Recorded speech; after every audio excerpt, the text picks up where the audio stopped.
नायक चित्रपटासारखं नाही तर पूर्ण 5 वर्षांसाठी आमचं सरकार येईल असा दावा प्रहार जनशक्तीचे प्रमुख बच्चू कडू यांनी केलेला आहे। तर येणारं सरकार हे छोट्या पक्षाचं असेल असा विश्वासही त्यांनी व्यक्त केला आहे। सांगलीच्या पलूस मधील सभेमध्ये काँग्रेसचे आमदार विश्वजित कदमांनी मोठं विधान केले। महायुतीच्या कारभाराला जनता कंटाळली आणि त्यामुळे लोकसभेप्रमाणे विधानसभेलाही महाविकास आघाडीला बहुमत मिळेल असा विश्वास विश्वजित कदमांनी व्यक्त केलाय। नवी मुंबईमधील ऐरोली मतदारसंघात महायुतीचे उमेदवार गणेश नाईक विजयी होतील असा विश्वास उपमुख्यमंत्री देवेंद्र फडणवीसांनी व्यक्त केलाय। अपनी ताकद आजमा लो, हैसियत समझ आएगी अशा शब्दांमध्ये फडणवीसांनी बंडखोरांना टोला लगावलाय। पालघरच्या पश्चिम किनारपट्टीवरील बागायतदार शेतकऱ्यांच्या फेडरेशननं पालघर विधानसभेचे महायुतीचे उमेदवार राजेंद्र गावित यांना पाठिंबा जाहीर केलाय। महायुतीनं अनेक निर्णय हे शेतकऱ्यांच्या हिताचे घेतल्याचंही या बैठकीमध्ये त्यांनी म्हटलंय। देवेंद्र फडणवीस यांच्यावर सुप्रिया सुळे केस करणार आहेत। देवेंद्र फडणवीसांनी सिंचन घोटाळ्याची फाईल अजित पवार यांना का दाखवली असा सवाल करत निवडणूक संपल्यानंतर आपण देवेंद्र फडणवीसांवर केस करणार असल्याचं सुळेंनी म्हटलंय। संजय राऊतांच्या अंगामध्ये आलेला कधी उतरलंच नाही आणि त्यामुळे आघाडीचं सरकार गेलं असा टोला आमदार विश्वजित कदमांनी लगावलाय। सांगलीच्या पलूसमध्ये प्रचार सभेमध्ये ते बोलत होते। पालघरमध्ये मूलभूत प्रश्न सोडवण्यात महायुतीला अपयश आल्याचा आरोप डहाणूचे माकपचे उमेदवार विनोद निकोले यांनी म्हटलेला आहे। त्याचबरोबर मुंबई अहमदाबाद महामार्गावर होणारी वाहतूक कोंडी आणि रस्त्याच्या कामात मोठा भ्रष्टाचार झालेला आहे असा आरोप सुद्धा त्यांनी केला आहे। राष्ट्रवादीचे नेते अशोक डग यांनी पक्षाच्या विरोधात भूमिका घेतली। बीडच्या माजलगाव मतदारसंघाचे अपक्ष उमेदवार रमेश आडसर यांना त्यांनी जाहीर पाठिंबा दिला। अशोक डग हे आडसरकरांचा प्रचार करत असल्यामुळे महायुतीचे उमेदवार प्रकाश सोळंके यांची डोकेदुखी वाढली आहे।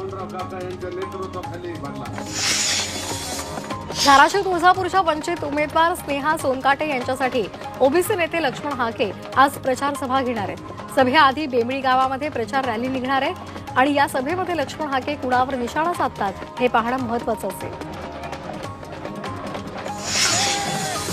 भंडाऱ्याच्या तुमसर मोहाडी विधानसभा मतदारसंघात महाविकास आघाडीचे उमेदवार चरण वाघमारे यांनी मतदारसंघात प्रचाराचा धडाका लावला। 2019 मध्ये जनतेने ज्यांना निवडून दिलं ते चौकीदार चोर निघाले असा टोला त्यांनी विरोधकांना लगावला। तर आमदार हे जनतेचं काम करणारा हवा अशी टीकाही त्यांनी केली। बीड जिल्ह्यातील गेवराई मतदारसंघामध्ये विजयसिंह पंडित यांच्या प्रचारासाठी भाजप नेत्या पंकजा मुंडे यांनी जाहीर सभा घेतली। यावेळी विजयसिंह पंडित यांना निवडून देण्याचं आवाहन पंकजा मुंडेंनी केले।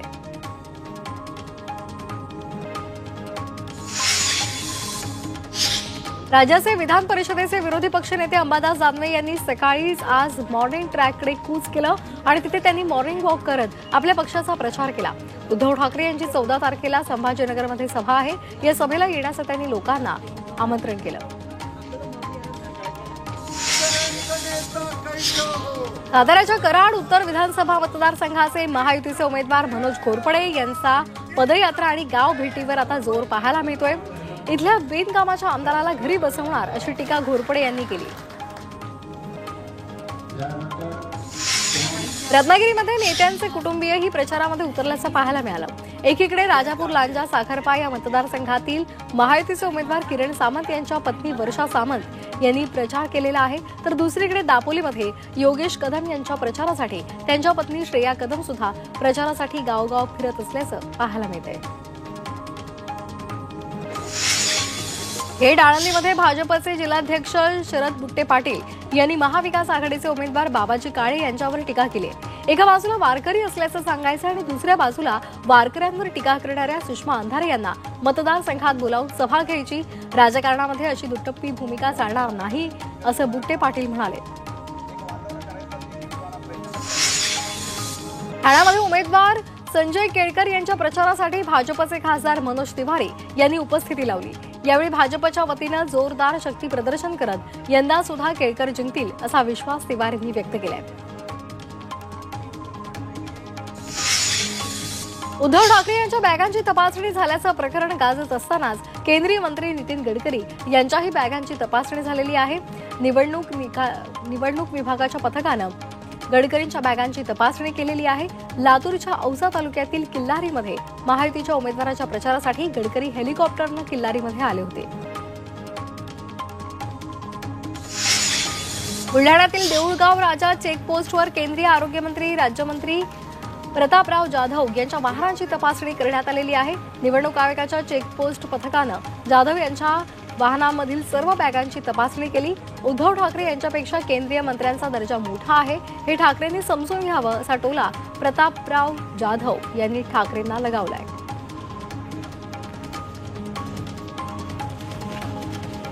निवडणूक आचारसंहिता असते आणि त्यानुसार जो अधिकार पथकाला असतो त्याने तो वापरायला हवा अशी प्रतिक्रिया आमदार संजय शिरसाट यांनी दिलेली आहे। लातूरमध्ये उद्धव ठाकरे यांची बॅग तपासणी होती आणि त्यावर शिरसाट यांनी प्रतिक्रिया दिलेली आहे। तसंच पंतप्रधान यांची सुद्धा बॅग चेक केली पाहिजे असंही आमचं म्हणणं असल्याचं त्यांनी स्पष्ट केलंय।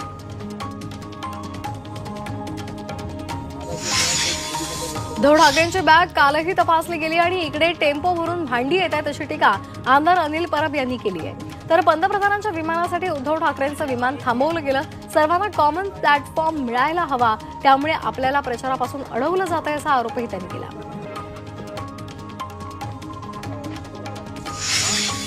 बॅग तपासणीवरून एवढी चिडचिड का करायची असा सवाल विनोद तावडे यांनी ठाकरेंना केलाय। निवडणूक आयोगानं आमच्याही बॅगा तपासल्या, मात्र ठाकरे एवढी चिडचिड का करतायत, त्यांनी बॅगेतून काही नेलं होतं का असा मिश्किल टोला तावडेंनी उद्धव ठाकरेंना लगावलाय।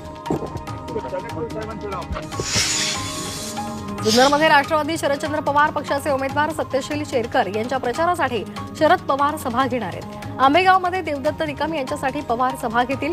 खेड आळंदी मतदारसंघात बाबाजी काळे यांच्या प्रचारासाठी ही सभा होईल। चंद्रपूर जिल्ह्यातील चिमूरमध्ये काँग्रेस नेते राहुल गांधी यांची सभा पार पडेल। 16 नोव्हेंबरला दुपारच्या सुमारास गांधींची सभा होईल। राहुल गांधी यांच्या सभेसाठी काँग्रेस यंत्रणा कामाला लागली आहे। काँग्रेसकडून सभेची जोरदार तयारी सुरू आहे। प्रियंका गांधी प्रचारासाठी 3 दिवस महाराष्ट्राच्या दौऱ्यावर येणार आहेत। 15 ते 18 नोव्हेंबर या दरम्यान प्रियंका गांधी यांचा महाराष्ट्रामध्ये दौरा असेल। 6 ते 7 सभा घेण्याची शक्यता वर्तवली जाते। विदर्भामध्ये आणि मराठवाड्यामध्ये त्यांच्या सभा पार पडतील। तेलंगणचे मुख्यमंत्री रेवंत रेड्डी यांनी आज ते मुंबईच्या दौऱ्यावर येणार आहेत। आज ते मुंबईमध्ये प्रचार सभा घेतील। दुपारी 4 वाजता वरळी आणि संध्याकाळी 6:30 वाजता धारावीमध्ये त्यांचा रोड शो आणि त्यानंतर सॅन कोळीवाड्यामध्ये सभा पार पडेल। केंद्रीय गृहमंत्री अमित शाह आज जळगावच्या दौऱ्यावर आहेत। 40गाव मतदारसंघातील भाजपचे उमेदवार मंगेश चव्हाण यांच्या प्रचारासाठी अमित शाह 40गावमध्ये जाहीर सभा घेणार आहेत। दुपारी 3 वाजता परभणीच्या जिंतूरमध्ये मेघना बोर्डीकर यांच्यासाठी अमित शाह सभा घेतील। राज्यामध्ये नितीन गडकरी यांच्या 10 प्रचार सभा होणार आहेत। 1 वाजल्यापासून रात्री 10 वाजेपर्यंत गडकरी सभा घेतील। दुर्गापूर, बल्लारपूर, नागपूर आणि चंद्रपूरमध्ये त्यांच्या सभा पार पडतील। उपमुख्यमंत्री देवेंद्र फडणवीस आज जाहीर सभा घेणार आहेत। फडणवीस आज नांदेड, मूर्तिजापूर, नागपूर या दौऱ्यावर असतील। दुपारी 12 वाजता नांदेडच्या कंधार फाट्यावर आज सभा पार पडेल, तर 5 वाजता काटोलमध्ये सभा होईल। संध्याकाळी 7:30 वाजता फडणवीस दत्तवाडीमध्ये सभा घेतील। मुख्यमंत्री एकनाथ शिंदे आज पालघरच्या दौऱ्यावर असतील। मुख्यमंत्री पालघर, बोईसर, अंबरनाथ, कल्याण, डोंबिवलीमध्ये सभा घेतील। पालघरमध्ये राजेंद्र गावित यांच्यासाठी सभा पार पडेल, तर बोईसरमध्ये विलास तरे यांच्यासाठी मुख्यमंत्री सभा घेतील। परभणीच्या मानवतमधील राघवेंद्र इस्टेट परिसरामध्ये आज सकाळी 11 वाजता अजित पवार यांची विजयी संकल्प सभा पार पडणार आहे। पाथरी मतदारसंघ महायुतीचे उमेदवार राजेश विटेकर यांच्या प्रचारासाठी अजित पवार यांच्या जाहीर सभेचं आयोजन करण्यात आलंय।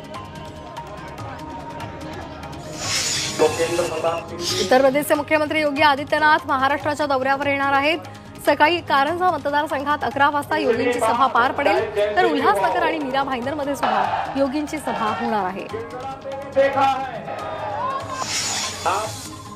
मुंबईमधल्या वरळीमध्ये आज राज ठाकरेंची तोफ धडाडणार आहे। मनसे उमेदवार संदीप देशपांडे यांच्यासाठी राज ठाकरे प्रचार सभा घेतील।